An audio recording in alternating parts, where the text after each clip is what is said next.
If you were to travel to San Antonio in Texas, the locals would tell you about many things. And one thing that they would tell you about are all the bad cops that happen to be in San Antonio. 4 San Antonio police officers fired amid allegations of excessive use of force. The FBI is now investigating.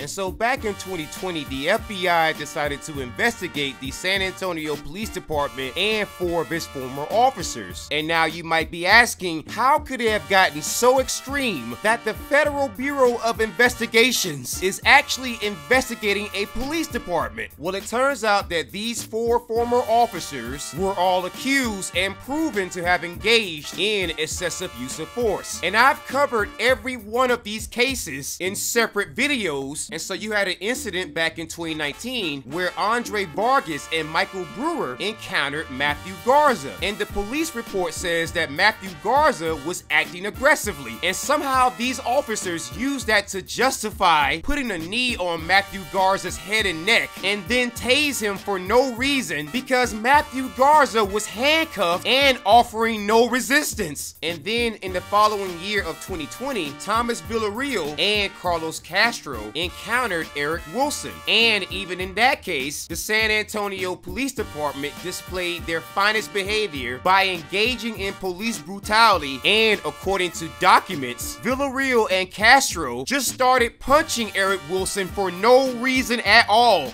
And you've had infamous cases where San Antonio police officers have given homeless people sandwiches that are made out of things that we can all agree that sandwiches are not supposed to be made out of. Or you have situations where black people are just randomly arrested, and then the San Antonio police chief had to come out and say that officers failed to properly identify the suspect, and thus this false arrest is a situation that did not need to occur.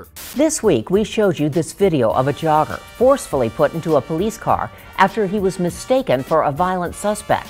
And when it comes to DUI, there are very few departments out there in all of America who has more officers who have been arrested for that very offense than this police department. Or you have the amazing case where KSAT 12 News covered a story about corrupt police officers, and they featured a police officer in that report, and that same officer would go on to become a bad police officer and engage in police misconduct. And so in conclusion, the San Antonio Police Department, much like many of the cops in Texas, are shining examples as to why we need to defund the police.